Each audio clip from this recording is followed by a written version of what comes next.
You may go ahead, doctor. You may proceed. Okay, yes, I just want to share.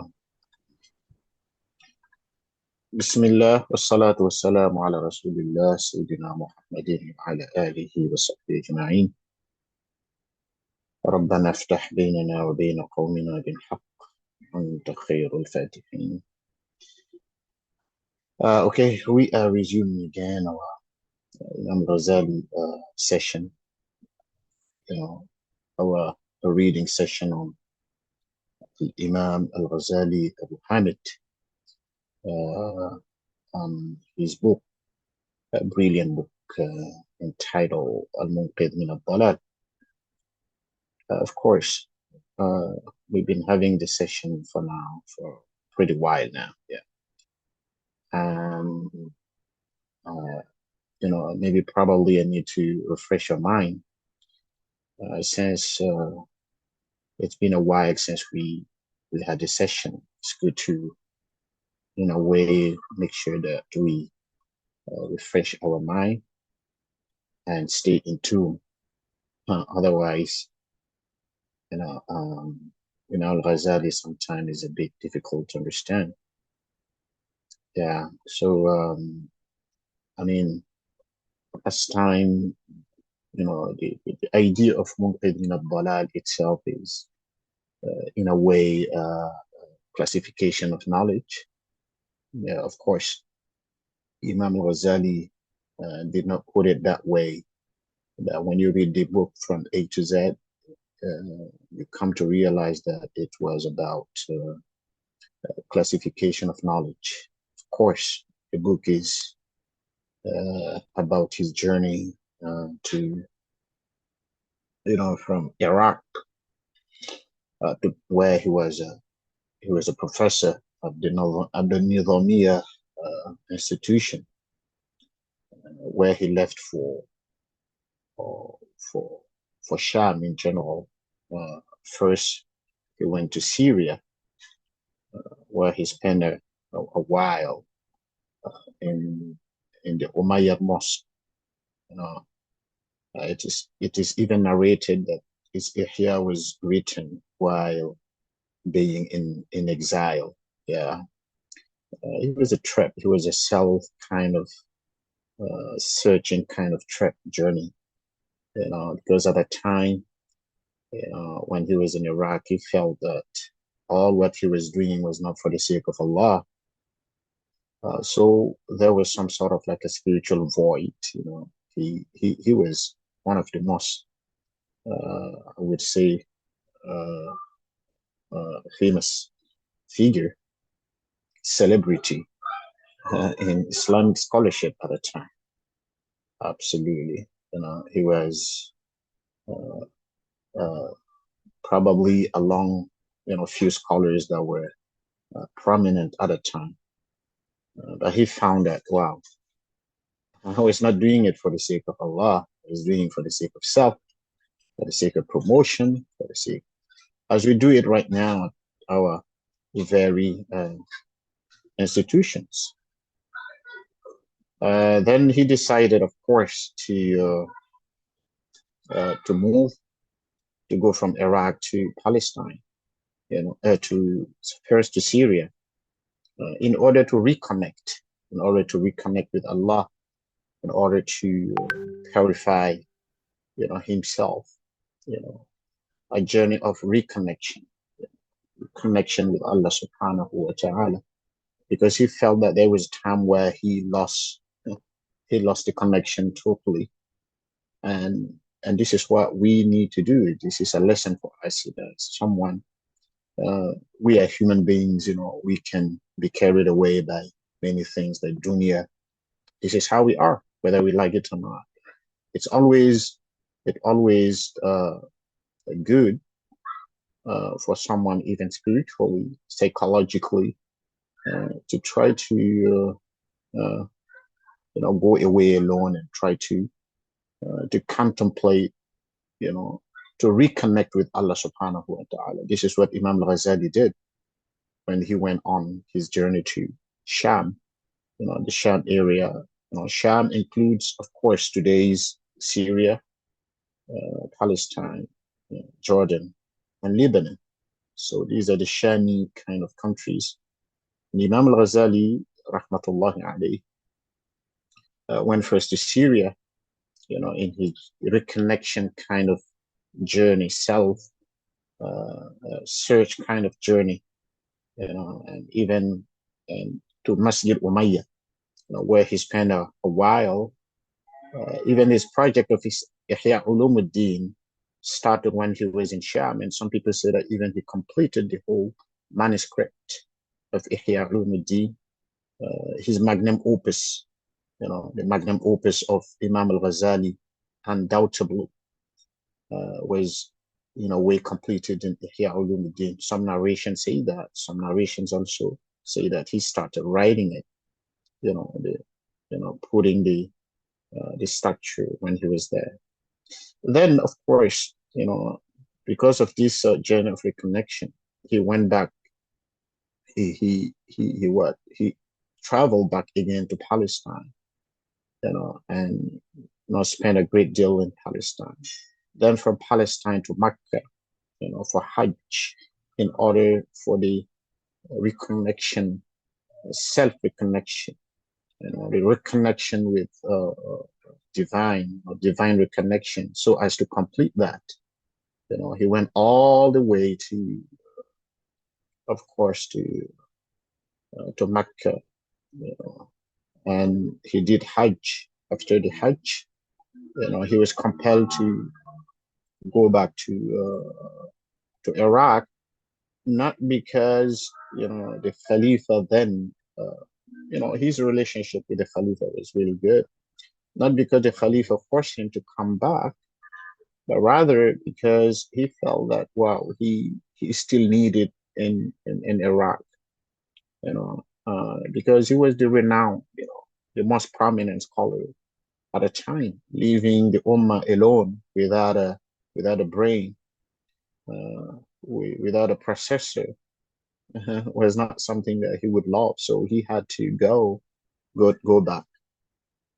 But when he went back, of course, in his search, at that time, in the Iraqi society, there were confusion going on, a lot of confusions, related to Aqidah, related to, to science, related to different aspects of his life, social, political, everything. So that's why, and the problem was so, and the confusions were so rampant, at the time. So Imam al-Ghazālī, of course, people, his student disciples, they came to him asking him to put a book in order to solve the confusion that is going on. It's like nowadays we're confused. We have a lot of problems. You have thoughts, ideas that are really confusing to young people, young generation at the time. Even scholars, and we have, subhanallah, we have ideas such as atheism, and you have now LBT people, and trying to force their own ideals and ideals on some countries and all these stuff. So, young people are really confused. Absolutely. So Imam al-Ghazālī's time also was, there was a lot of confusion at the time, and he felt compelled to leave Mecca, where he was doing Hajj, and after he completed the Hajj, he went back, and he was contacted by his disciples to put a book in order to help, in a way, remove the confusion that's going on. So that's why Imam al-Ghazālī started writing this book, in a search for truth. He said the truth. Because at the time, in the Iraqi society and in the Muslim world, Imam al-Ghazālī pointed out there were four main trends as far as Islamic society is concerned. Four main trends at a time. Okay, these were the people that were leading the society at a time, either in Iraq or elsewhere in the Muslim world. Yeah, because Imam al-Ghazālī was based in Iraq, so and he divided the trends into four main trends. You have the mutakallimun trend, the people of Kalam. So Imam al-Ghazālī said, okay, these are the people. So this is research, subhanAllah. Imam al-Ghazālī is teaching us how to do research, if you want to know in a society first, you have to, the problem, where the problem comes from, you have to make sure that you pinpoint the main trends in the society. And Imam al-Ghazālī was able to put his hands on the trends at a time. Four main trends. You have the Kalami trends. And what he did, he dissected the Kalami approach, the methodology, and also the cases at the time, some sort of polemic statement that they have, whether in their books or whether from their statements or from their articles. So he did a lot of research and he did his homework as far as Ilm al-Kalam is concerned, even him himself being part of it. There was a time where he was part of it. Yeah, of course. Imam al-Ghazālī, before he fled away for his spiritual reconnection, spiritual divine reconnection, fled away to Sham, himself was involved in polemic dialectic discussion, at a time in Iraq. He was the what would you say, emeritus professor at the time at the Nizamiya Institute University. He was, let's say, what is the top university today? MIT in America. So Nizamiya was at this position at a time. It was the best. And Imam al-Ghazālī was, I would say, the main figure, the rector, if I may put it that way, the chancellor, if you want to put it that way. He was the man, he was the main figure. And he was a Kalami master as well, having studied logic and syllogism and all this.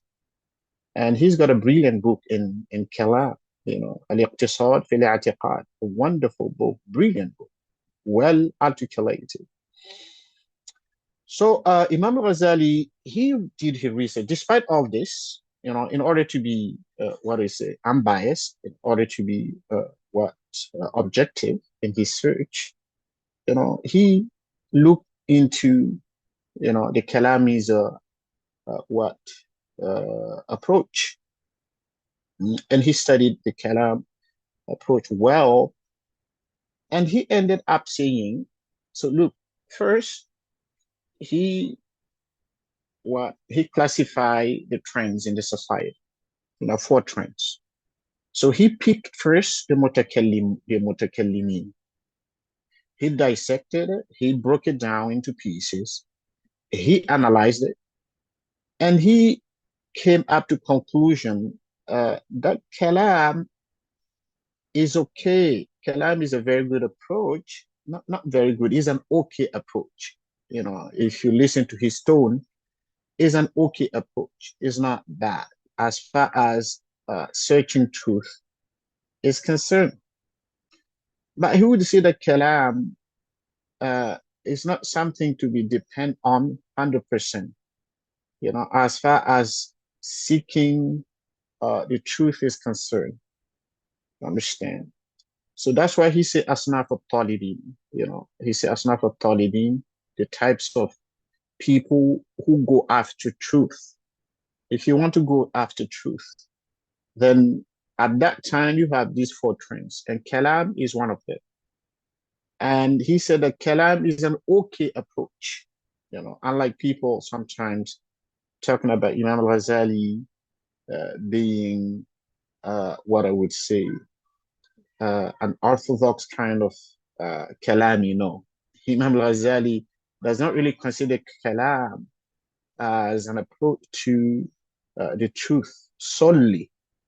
Understand? Yeah. For him, kalam is an okay approach to for truth. Yeah. So, and then he went for the second trend at that time.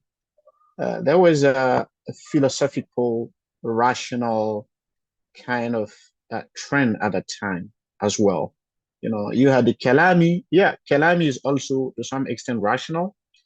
Here you have the element of philosophy into it. The second one, al-Falasifa, or Imam al-Ghazālī later on called them, especially he picked, two scholars at the time, Ibn Sina al-Farabi, and he called them mutafalsifa.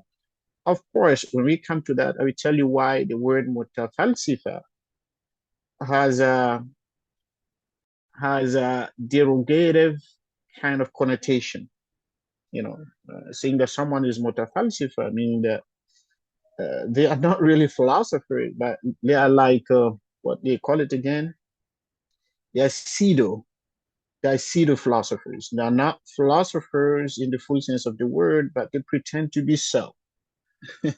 That's Ibn Sina and Al-Farabi. We're coming to that, inshallah, when we're talking about the misgivings. Okay. So Al-Batiniya, this introduction is very important, brothers, so that we can reconnect the ideas and refresh our mind. So next time when we are speaking and when we are talking, we're discussing, we know where we are and we know where we are going, inshallah. So the second trend at the time that was causing confusion in the society, and people were so confused and disillusioned, was actually al-falasifa, the philosophers. The trend of the philosophers. Philosophy, meaning people who were really influenced by a trend that was influenced by the Greek philosophy, Aristotle, Plato, and so on and so forth. So this trend is one of the trends where Imam al-Ghazālī really discussed very lengthy. He dissected it, he broke it down into pieces, and he discussed it, bit by bit, piece by piece. Because I think in Imam al-Ghazālī's mind, that was the trend that was causing the most trouble, the most problem. Understand? And nowadays, of course, linking to that, we have a lot of philosophies going on, and these are very philosophy that we need to break down, we need to dissect. And of course, some of these can be accepted in line with Islamic ethics, Sharia compliant, whatever you put it. But some of these are not at all. But some of these are imbibed into our subconsciousness, which is really problematic. Yeah. And Al-Masiri book on comprehensive secularism is dissecting that. Absolutely. He's doing that tremendously. Muslims, but secular at the same time. And you have a very wonderful book written also by Sherman, pointing to Islamic secular, something that very brilliant book. So meaning that we nowadays we have so many problems. We are also confused, to be honest with you. Yeah, we are confused, and we need to have an Imam al-Ghazālī that comes out and really pinpoint, these very problematic kind of trends and dissect them and break them down into pieces and try to show to the young generation why these have problems. We need to do that academically, as Imam al-Ghazālī did.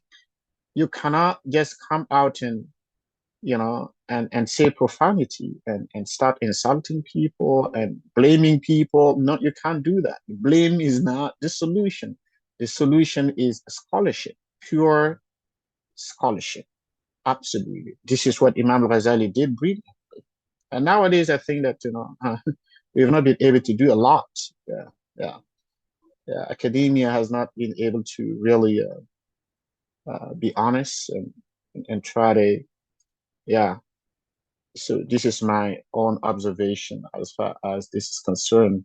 Because it's like academia, yeah, there are very obvious things that we know, the LBT stuff and all these stuff are very obvious. But even then, when we're discussing that, we're discussing these ideas very, in a very superficial manner. It does not really have this complication aspect of it, this complex aspect of it, this academic complex aspect of it.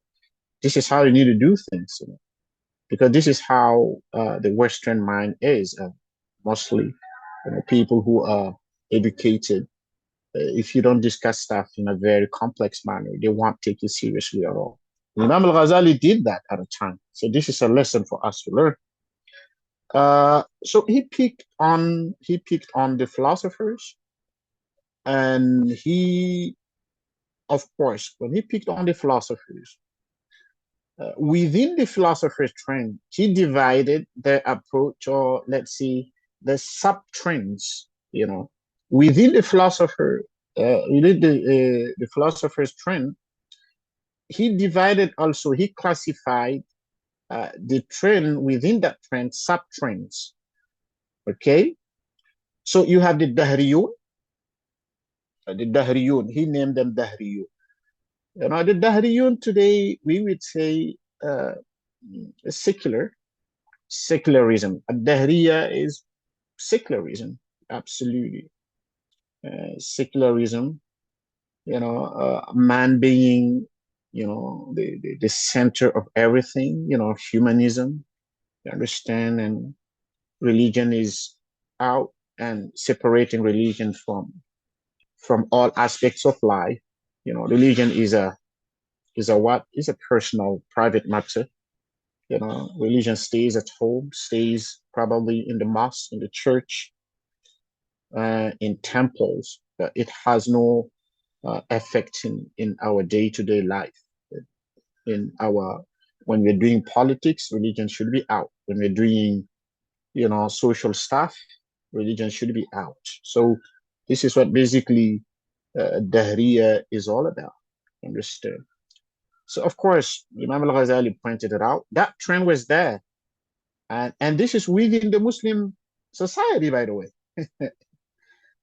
People, when you're talking about Dahriya in the philosophy context, people will think that, oh, he is criticizing the Greek. He's not criticizing the Greek immediately, of course, implicitly, yes. But he's more criticizing the trend in the Muslim society. That was the trend at the time. Muslims that were so fascinated with the Greek philosophy. And Imam al-Ghazālī, in a way, needed to deal with that. Like nowadays, you have Muslims that are fascinated with Western way of doing things. And so this need to be pointed out. Imam al-Ghazālī, when he came, he was not fascinated with the Greek philosophers, like the likes of Ibn Sina and Farabi. Ibn Sina and Farabi, they were so fascinated with the Greek philosophers, to the extent of even, believing in some of what Imam al-Ghazālī deemed to be to be kufr. Later on, we will see, later on, inshallah, we will see that. Imam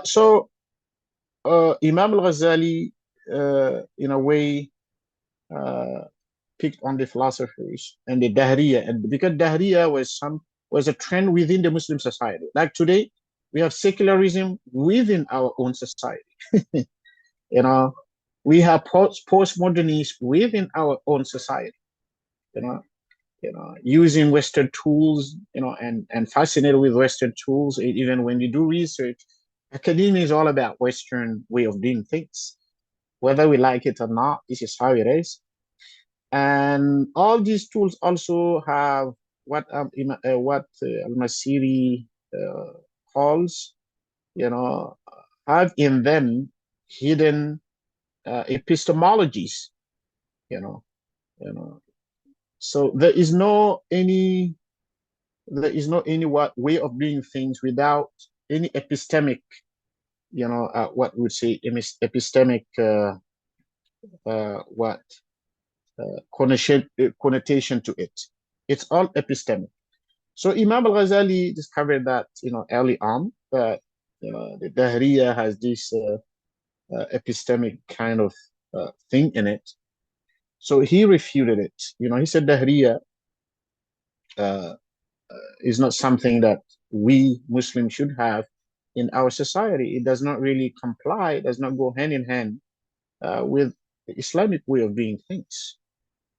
So he refuted Dahriya, which is nowadays secularism, even though today people are calling for Islamic secularism. No. Okay, then the sub-trend that he criticized within the philosopher's trend is tabi'iyun. The tabi'iyun is the naturalist. Naturalist here does not literally mean those who are worshipping nature, but scientists, if we may put it that way. Because if you read tabi'iyun, this is where Imam al-Ghazālī mentioned the physics, the biology, the chemistry and other stuff as well. So tabi'iyun here meaning, the scientists in general. Yeah. And Imam al-Ghazālī, of course, praised some aspects of how they do science, the positivist aspect. Positivism is not all bad, as far as Western what philosophy is concerned. But Imam Ghazali also take into consideration also interpretivism. So all these are two approaches that Imam Ghazali see as Islamic, because you can't refute one because it is only scientific. No, it has some value in it, meaning that, knowledge is not validated unless it is physically tested. This is how we know. How do we know? We know through touching, through seeing, through smelling,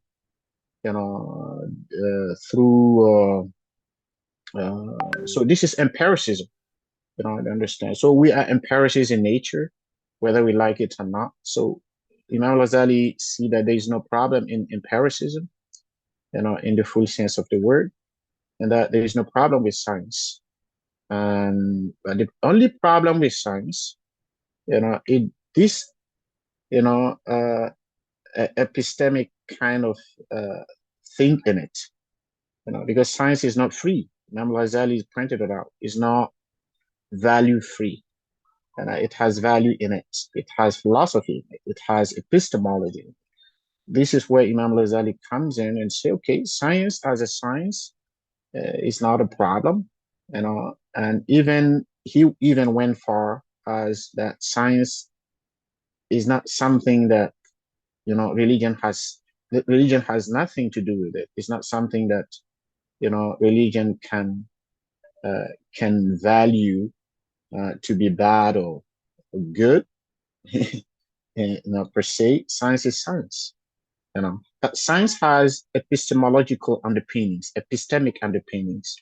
So this is where Imam al-Ghazālī comes in. For example, the science that believes that everything comes from man, and that we are the only ones that go out there and discover the universal rules and act upon it, and in a way control the world that we live in.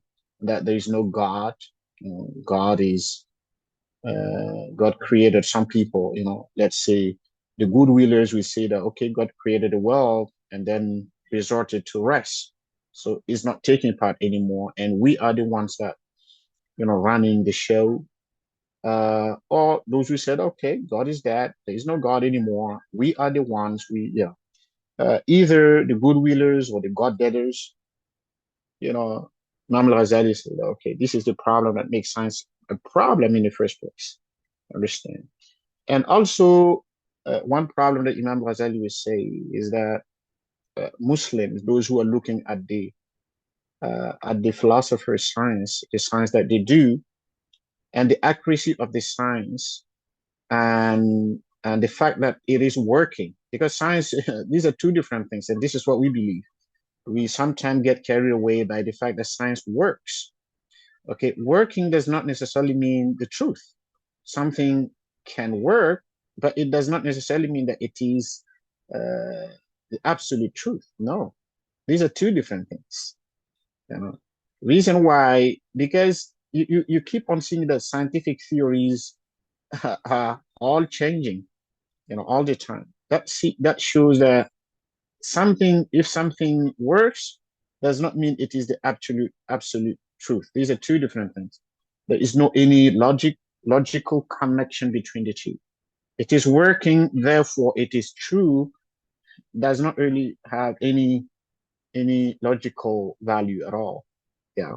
So Imam al-Ghazālī says, okay, the problem with science also in the Muslim society at a time is that the lay people, when they see the philosophers making things happening, so they get fascinated and think that also, as long as the science is okay, the science is working, then also, as we're going to see, the metaphysics also should be correct. That's the problem. So you have epistemic problem here. Imam Ghazali pointed out first to an epistemic problem, and second also, he was so concerned about the lay people that may be carried away by the philosophers doing science and making it work. So these are the two things that Imam al-Ghazali was so concerned about, in as much as the philosophers are concerned. So within the philosophers trend, so you have the Dahriya, we have the Tabi'iyun, the Tabi'iyun. At that time in the Muslim society, these trends existed, and even today you have these trends as well. Yeah, maybe you have the LBTQ and you have other stuff as well, but these are trends that keep on emerging and re-emerging, in every single epoch of the Muslim the Muslim era. Okay, look, Ilahiyun. So Imam al-Ghazali refuted a very well thought out refutation of the scientists, absolutely dismantling the epistemic underpinning. And also, when Imam al-Ghazali did that, he moved to the Ilahiyun. So among the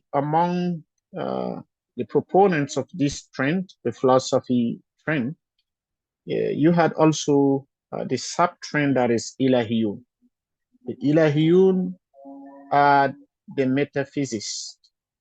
These are the Ilahiyun, So they call it Ilahiyya. Even today, in some countries in the Muslim world, they call it, in some, department related to the study of Kalam and theology, they call it ilahiyat, divinities, Yeah. So ilahiyun, the metaphysics, Imam al-Ghazālī is how he called it, ilahiyun. So who are those ilahiyun? Of course, they were called ilahiyun because Imam al-Ghazālī believed that there are 20 problems in the metaphysics, 20 good problems. Of course. But Imam al-Ghazālī treated them to kufr in only 3. Look at how fair and how unbiased Imam al-Ghazālī is. So treating someone to kufr is not an easy task at all. Some people think that it's easy. It's not that easy. Despite the fact that the metaphysics is bad, the metaphysics is horrible. But Imam al-Ghazālī, despite all this, was biased, dividing all the problems into 20 problems, and then say, okay, here, we can treat them to, he said that Sabat Ashara, 17 problems can be treated as innovation in religion, as bid'ah. Imam al-Ghazālī treated those who believe in such, statesmen as innovators in religion, mubtadi'un, but not kuffar. It is only in 3 that said that if you believe in that, even though this is F, he's not treating the person to kufr, saying that, okay, you Al-Farabi or Ibn Sina, because the problem is with Ibn Sina and Al-Farabi, of course. The al-Mutafalsifa, al-Islamiyun. Because Ibn Sina and Al-Farabi were said to be very fascinated with Aristotle philosophy, and they literally took everything from Aristotle in as much as metaphysics is concerned. So what are these things that they took? Imam Ghazali said 20 stuff, 20 problems, but 17 of them are not too bad, can be looked within the as innovation in religion, as bid'ah, ibtida'. Understand? So he treated them to ibtida' and mubtadi'in, in what? In 3 of them, in 17 of them. But 3 of them, he, of course, these statements are very, very problematic. One statement is the 3 problems. Them saying that the bodies will not be resurrected. Meaning if we die and then wake up again, in the barzakh or al-akhirah, we will be resurrected only through our souls, not bodies. Our bodies are gone forever, because they believe that the Yawm al-Akhirah is all about spiritual entities, and therefore there will not be body and physical entities over there. So we will not be there with our bodies, we will be there only with our souls. And this is, of course, obviously does not really, go hand in hand with what is stated plainly in the Quran and in the Sunnah. So this is what Imam Ghazali says, that this can be treated as kufr. But he did not say, oh, you Ibn Sina, you Farabi, you are both kuffar. Imam Ghazali did not say that. And even one of his books, after discussing all these statements, he said, okay, this is how it is. I discuss it academically and I rationalize it, and these this is a set of evidence, so it is you now. This is what he said literally. It is you now, you the reader, to decide whether they are kuffar or not. But me, I will not treat them to kufr. But the statesmen do not really go hand in hand with Islamic metaphysics. So we believe, I guess all the trends in Kalam, all the trends in, I would say in Aqidah, whether you're Salafi or you are Maturidite, you are what? You are Mu'tazilite, even Mu'tazilite, some of Mu'tazilite, of course. Some of them also, but a very few of them say as the philosophers that on the day of judgment, we will be resurrected only with our souls, not bodies. So we believe that the bodies and the soul will both be resurrected. Yeah. So this is the belief. So in that, Imam al-Ghazālī said that they slipped up, the philosophers slipped up, and this can be treated as kufr. But the second statement, them saying that God does not know particulars. He only knows what kulliyat, universals, meaning that God knows that there are human beings in this world. Maybe God may know that there is a guy called Umar or Abu Bakr, whatever, but God does not know the details, what we do every day, does not know about our families. So meaning that God does not really know particulars, So this is the philosophy's view in as much as God knowledge is concerned. And this does not go hand in hand with Islamic Islamic theology, because we believe that God knows everything, He's all-knowing, right? Al-Alim, this sigha al-mushabbaha bism al-fa'il is very, very deep. It's not only sigha mubalagha. This is even, I would say, this is even deeper than sigha al-mubalagha. This is sigha al-mushabbaha bism al-fa'il. There's a difference between me saying that you are adil, you are just, and say you are adil. Wow. It gives it more meaning. It's that you are all. So this is really problematic in as much as Islamic theology and metaphysics is concerned. We believe that God knows everything. He knows universals and He knows also particulars. But according to the philosophers, God does not know all the details. So that's why it is narrated that Ibn Sina, we hope that this narration is not really true, but Ibn Sina and also Farabi, later on, they used not to pray. They were Muslims, of course, within the Muslim society, but they used to be fascinated with the Western kind of way of being the Greek metaphysics, to the extent that because they believe that God does not know particulars, so if you don't pray, God does not know.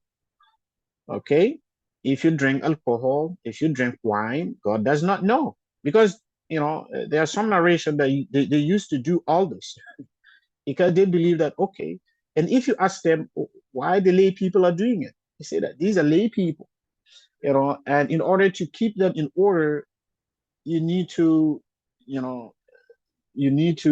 make them commit to Sharia, even because they are not scholars, they are not educated. If you leave them off the hook, they will mess around.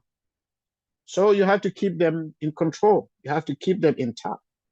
By telling them to do that and don't do that. But we as scholars, we know that God does not know the universal. But these lay people, they don't know. They think that God is all watching them, so this is their belief. This is what they used to believe. Of course, this does not really go hand in hand with Islamic theology. Understand? Sharia is is incumbent upon scholars or non-scholars, or lay people, or educated people. So this is how they used to justify why they were drinking wine, where they were not praying, because God does not know that there is a guy by the name of Omar in Malaysia at this time, drinking wine, for example. God does not know all these details. Understand? The lay people, they were made to believe so they don't go off the hook. They don't go off the hook and cause problems and mess around. So this is what they would say. Yeah. So of course, this is clear. And also one of the so number one, the number one problem, in as much as the philosophy is concerned, the metaphysics concerned, is believing that God, that our bodies will not be resurrected with the soul, rather, in the day of judgment, only we will be in the form of spiritual entities, which is obviously a statement of kufr. It does not, it contradicts clearly the nusus of Quran and Sunnah. And also the second one also, which is God does not know particulars. He only knows universals. The third statement is qidamul alam wa azaliyatihi. Yeah, this is one of the problems, actually, that the world is eternal. The word is eternal like God, meaning God and the world. They are both eternal, absolutely. And and this is Allah created. We believe Allah created the world. He was there before the world, so He's the one that created the world. How can it be, eternal like God? So this is also problematic. This is also, as you can see, it's clearly a statement of kufr, in as much as Islam is concerned, in as much as Quran and Sunnah is concerned. Absolutely. This is what our deen is all about. If you read the Quran, there is no verse that you read in the Quran, even in talking about things related to Islamic jurisprudence, the theological aspect will emerge. In every single surah that you read, these are the issues that are repeated over and over again. These are the theological issues are what we are reminded over and over and over again. So meaning that these are very important. Yeah. So bottom line, so this is what Imam al-Ghazālī was concerned about, these two trends. First, the mutakallimun, but he did not really say much about the mutakallimun.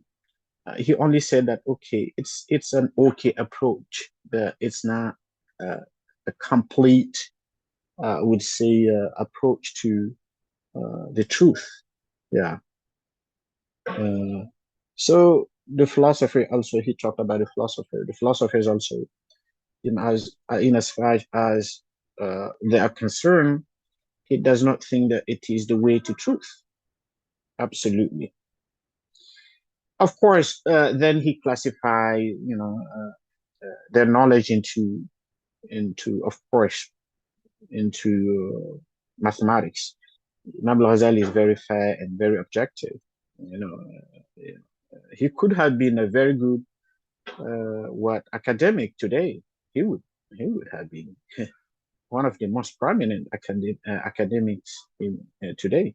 If you read Imam al-Ghazālī's books, it's very well thought out. You could see the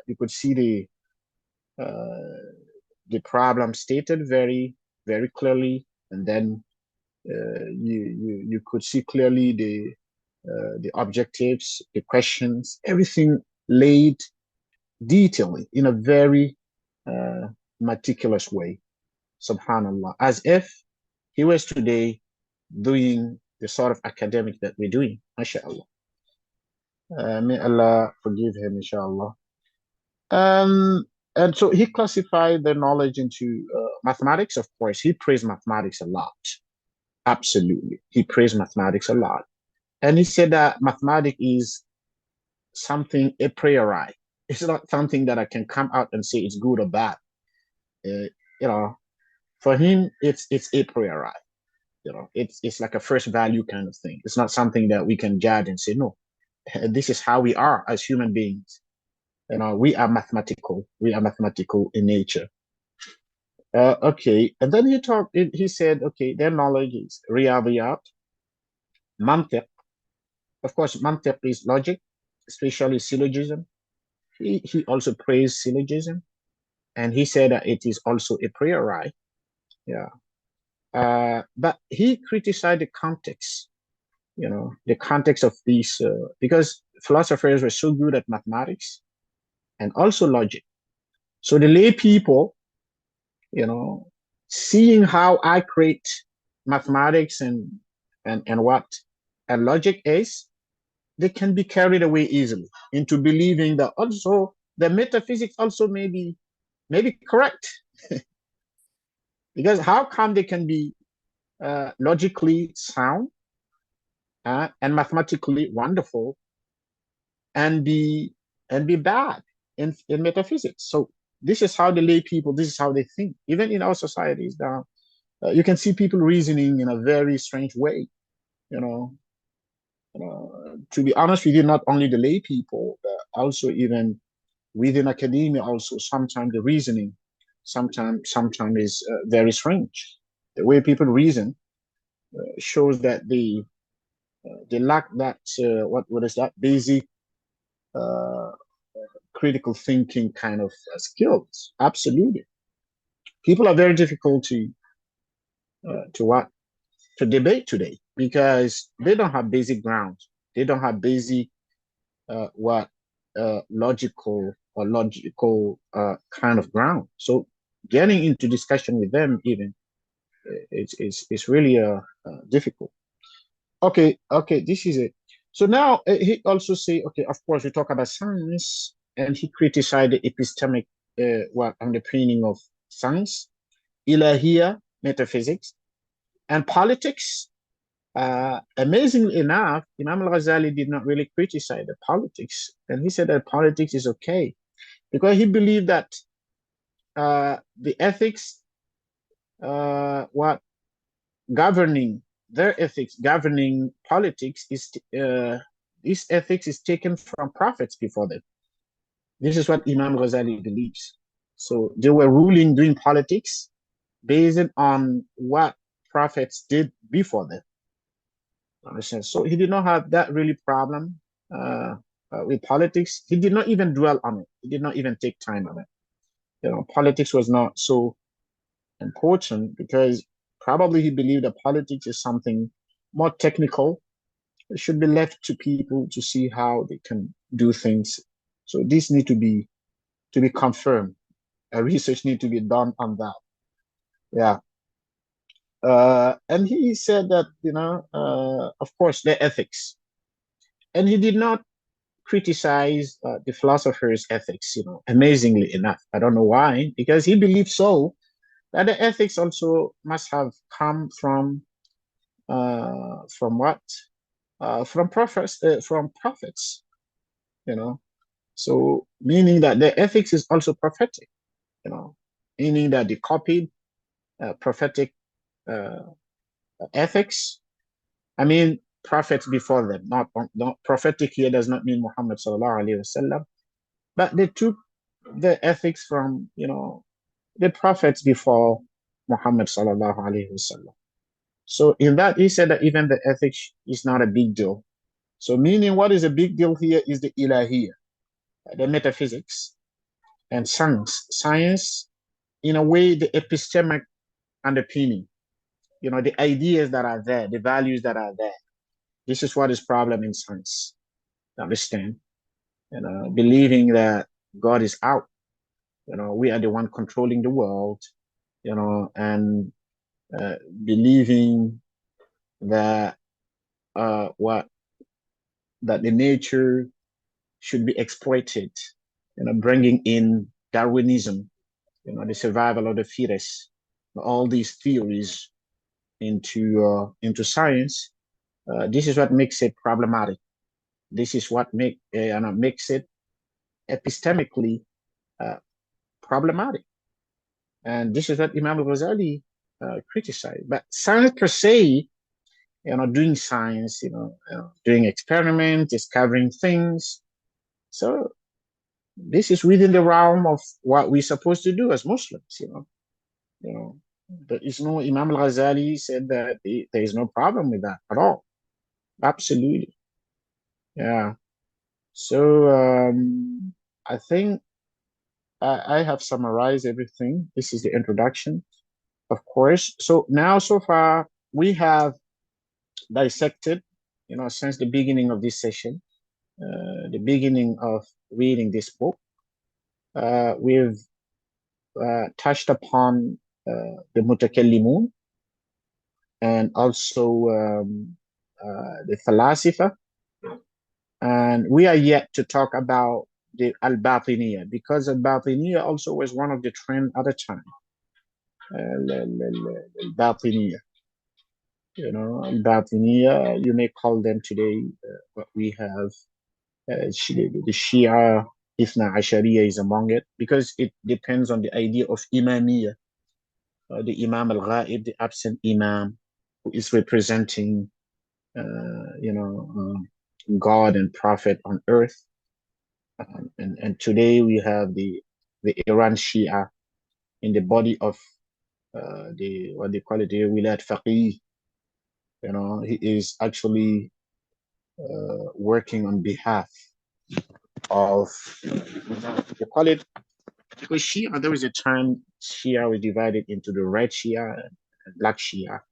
The black Shia believe that, okay, you shouldn't do anything. You should wait for the Imam to come and liberate us and do this and do that. And but the red Shia said, no, we should pave the way for the Imam to come. Paving the way means that we have to be active. This is like an activist kind of Shiism. This is what we have today in the body of Vilayat al-Faqih, and who is representing. Yeah, so Batiniya is all these sects at a time that were acting and operating in clandestine. Yeah, in secret. So the word Batiniya comes from that. The Batiniya comes from hiding something secretly and doesn't want people to know, which even button comes from the same word. When something is inside your, inside your stomach, no one can know it. When you're hiding something inside you, so people don't know it. So Batiniyas, these were like groups at that time. Imam al-Ghazālī really suffered a great deal in their hands. He was even threatened for murder at that time. And so many scholars were assassinated. And they were also called, by the way, the word assassination comes from the Hashashin. This is another name for the Batiniya, Hashashin. I think that even the word assassination, the English word, comes from this very word. Yeah. So, and also another name for that is at-Ta'limiyun, at-Ta'limiyya. Inshallah, next time we are going to go through it and inshallah dissect it,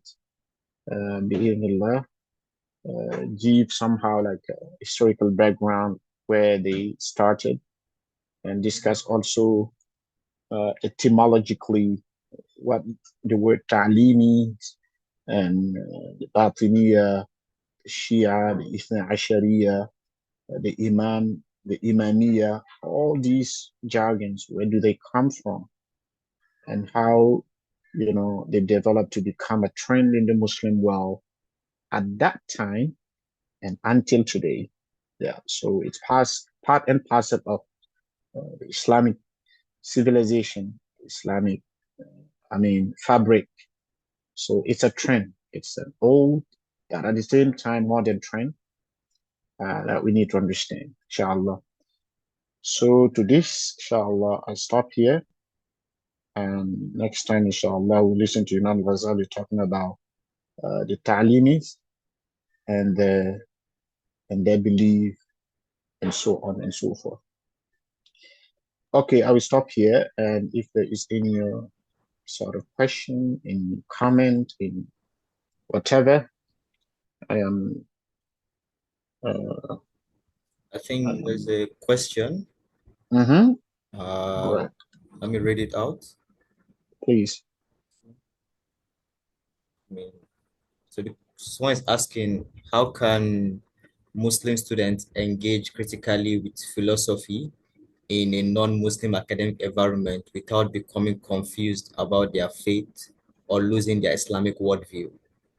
It's a very good question.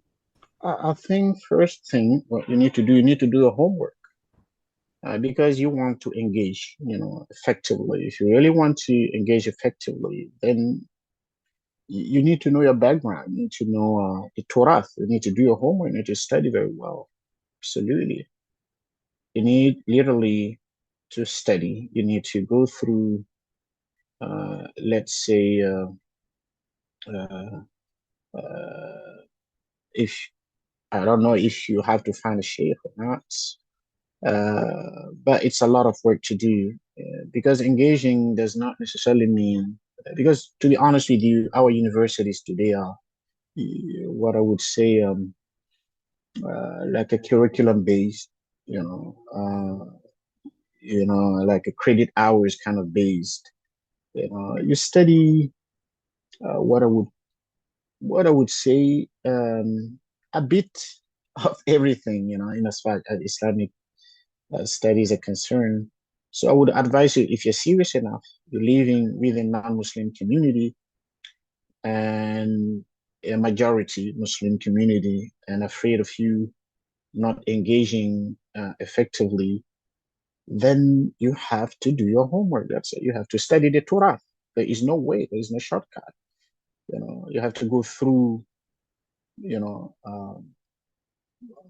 what the scholarship tradition of, studying Aqidah and you go there from studying very basic books into studying very elaborated books.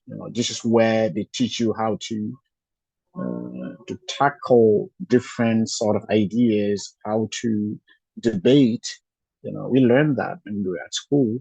We learn how to debate, how to use logic in order to refute like a statement. Some of the statements are really hilarious. You listen even to scholars sometimes speaking of something, and if you know logic, syllogism, and you're good at Islamic critical thinking, it's very easy for you to dissect all these views and just refute them, even if you don't say a word.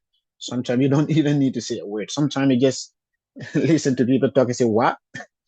So, brother, I would advise you to really do your homework and do your homework. If you're serious enough, then you have to go through the Torah, Aqidah, study fiqh, tafsir, get familiar with the approaches of the ulama, differentiate between the methodologies and the methodology that we have today. This is where the comparison comes in, and you don't need to say that whatever comes from the West is bad.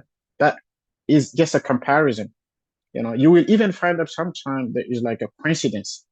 They call it coincidental views. Absolutely. You find that, for example, we're talking today, people talking about empiricism as if it's something new. No, it's not new, actually. If you go to the Torah, you will find it there.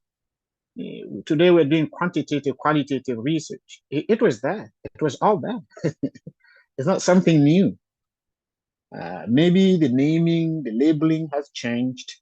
But it was there. We used to have istiqra kind of knowledge based, which is inductive method. Huh?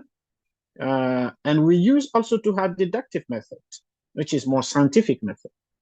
You understand? Interpretivism is there in the Muslim what? In the Muslim scholarship tradition. Absolutely. And that's why you have tafsir, you have all these, Islamic based mostly is based on interpretivism sometimes. Yeah. So it's not something really weird. Sometimes I don't know why people, because we are so, sometimes we are also sometimes daunted by Western terminologies, they talk phenomenology, all this. No, they were there. If you study, especially with the Western background, if you're living in the Western, majority society, and you being a minority society, of course, you will also learn something, so pick something from it. And if you compare it with Islamic, scholarship, the Turathi scholarship, I don't mean now. Go to the Turath, brother. Yeah. Now you really have a very genuine scholarship as far as Islam is concerned. Yeah. It's more about the study of society, which is good. Our modern studies are more on societies, or for example, let's say using maqasid to understand what's going on. How can we apply maqasid on our society today? But you need first to understand maqasid. That's a problem. We have many people, we have scholars today talking about maqasid, while I'm pretty sure that the way they speak, they have no idea of what maqasid is all about. Do you understand what I mean? So I would advise you, if you really want to be a genuine scholar of Islamic scholarship, then please, you have to dig deeper. You have to go to the Torah, you have to study, you have to go through the tradition. It's a long way to go. It's not something that you go and study 2 years, or it's not a master degree. Understand? It's a lifetime kind of thing. And then from there, you would develop your own way of doing things. You study the Imam al-Ghazālī. Imam al-Ghazālī has amazing books on critical thinking and logic. You have Ibn Taymiyyah. Wow, these are people that really are amazing. If you study these people, believe me, some of the arguments that they made at a time are still valid today. You can beat people in reasoning very easily by using some of these approaches. Yeah. So, brother, this is my advice to you. You have to dig deeper. You have to go and do your homework. That's it. There's no shortcut. Yes. Okay. Did I answer your question?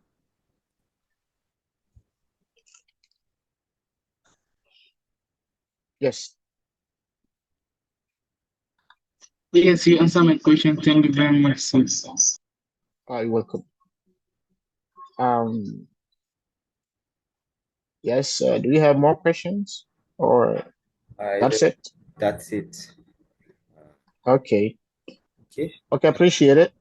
Alhamdulillah, we have come to an end of today's section. So on behalf of Centuries, I would like to sincerely thank you, Dr. Boukary Sila, for the insightful discussion, and thank you everyone for joining. May Allah reward everyone and allow us to benefit from what we have learned. And we look forward to seeing you in the next session, inshallah. Jazakallah khair. Wa iyyakum. Barakallahu fikum. Assalamu alaikum wa rahmatullahi wa barakatuh. Wa alaikum salam.